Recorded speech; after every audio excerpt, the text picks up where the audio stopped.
Thank you very much indeed, Richard, and you'll be very glad to know that you're in the school which is teaching critical thinking, philosophy, and indeed thinking to every single student.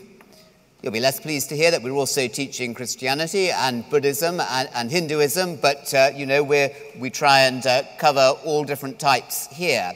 We are being listened to, ladies and gentlemen, as we speak by probably several billions on a live feed all around the world. Quite incredible. It's possibly the biggest audience ever for a debate, possibly.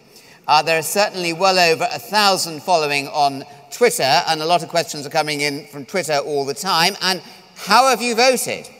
Well, don't knows. There's some 200 of you who haven't voted at all so far, but amongst the don't knows, 389. Those voting for the motion, which to remind you is that atheism is the new fundamentalism, 333, and against, this is before the debate voting as you were coming in, against the motion, 675.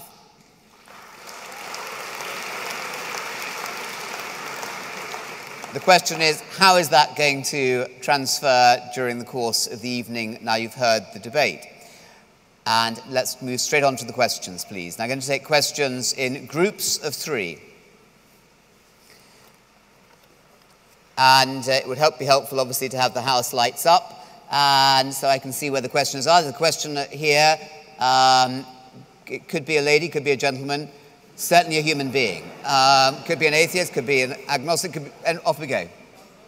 Important. And I've got a question for both Professor Dawkins and Grayling. And I'd like to start first off by praising Professor Dawkins, saying... Okay, I'm going to be a fascist, whether a liberal fascist or not, and just ask, could we, with so many questions, can we just get straight to the question? Let's cut to the quick. Professor Dawkins says that atheism has no catechism. Well now, I'm a disabled person, and as a disabled person, I have quite strong feelings about the issue of assisted suicide. I'm basically opposed to it. I looked at the British Humanist Association website, and they not only are in favour of assisted suicide, but have, as Richard Harries will know, stigmatised those who also, like me, are opposed to assisted suicide, portraying us as selfish. The question being... Richard Dawkins has stated online, there's a quote from Richard Dawkins about how if he reaches a certain state of health, he would like to be put down. Christopher Hitchens has made a few not very sensitive use of disability language, so I can't comment on AC grading. My contention is that for the new atheists, the rejection of the idea that life is to be preserved in most cases is as much a statement of dogma as the Holy Trinity is to Christians. Thank you very much for that question. Second question, lady over here. And do we have a microphone on the third question? Because there are a lot of questions over here. We have a third question. Second question, please. Lady in red. This is a quotation from Robert Halliday, professor of philosophy at Syracuse University. It is, if the gods or God love justice because it is right, then rightness of justice is prior to God's loving it. God is not the source of the rightness of justice, but commands it because it is already right.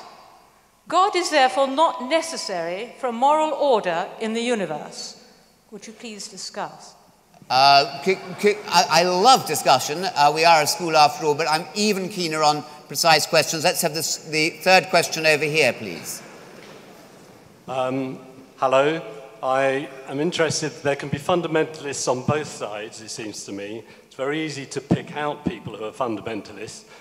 What are the argument that Richard Dawkins was putting, which was that you cannot have a fundamentalist on the atheist side, is it not a fundamentalist position to say there is no God? Thank you for that short question. Chris, and I think let's begin with Richard on that.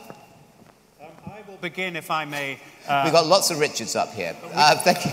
Very good, Richard. Please go. I will just respond to the second question, if I may, by saying, of course, all human beings can have a sense of justice, whether they're believers or not. And that is actually fundamental to a classical Christian view, because we believe that all human beings have been made in the image of God, and part of that is a capacity for discerning what is right and wrong. What happens if in the light of our sense of justice, we come to believe that God is good, all good, our true and everlasting God. Good. Obviously, that shapes and colours our whole sense of what it is to be just. Thank you for that. Richard Dawkins. The first question, am I audible? I'll answer the first question on assisted suicide. I think it's a simple matter of individual freedom. If you don't want to go on living, who are society to stop you ceasing your life in a humane way? There's an additional point to this, which is that there are some people, and I know of at least one personally, who have committed suicide themselves long before they needed to or even strictly wanted to, because they wanted to do it while they were still in command of their faculties, and if they had known that when the time later came and they were no longer in command, sufficiently in command of their faculties to do the deed themselves, there would be a doctor to help them. So if you allow assisted suicide, you might actually end up getting fewer suicides, or at least later suicides. And then a quick response from, first of all, Charles Moore. I want to pick up the question about, is it fundamentalist to say that there is no God? Did you notice that atheist bus campaign that they had? On the side it said, there's probably no God. And the reason they said that, I think, is they realized they were in a bit of a muddle about this, because they could only truthfully say, according to their own position, that there's probably no God, because if they said there is no God, they would be making a statement of faith, and of course they feel they mustn't do that. So they were actually in a bit of a muddle about what on earth they were talking about. Richard's not in a muddle. What could be more fundamentalist than saying there is definitely no God? We demonstrated our lack of fundamentalism by saying the proper scientific thing, there's probably no God.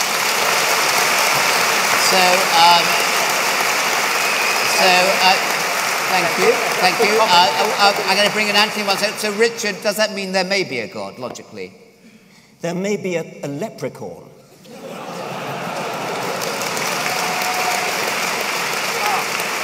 If I might say yes. You can't let Richard get away with that. That's a ridiculous remark. No.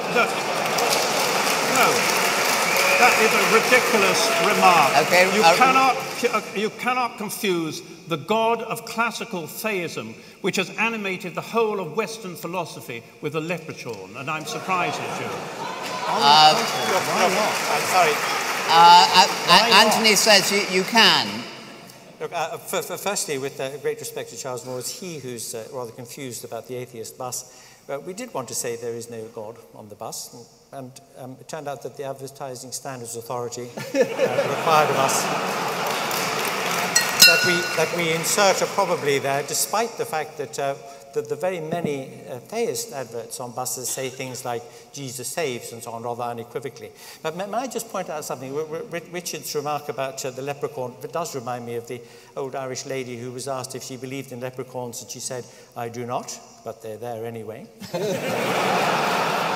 And I have to remind Richard Harries that he is an atheist, and I would be quite unequivocal about the gods of Olympus, Aphrodite, Ares, and the rest. And the first Christians were called atheists. They were indeed, because this is a debate, you know. I mean, I was going to ask Anthony, if you saw a leprechaun, what would you then say? I would try to imitate an Irish accent and say, "Hello." Well, it's quite a good try. I guess we're going to go over here to a question.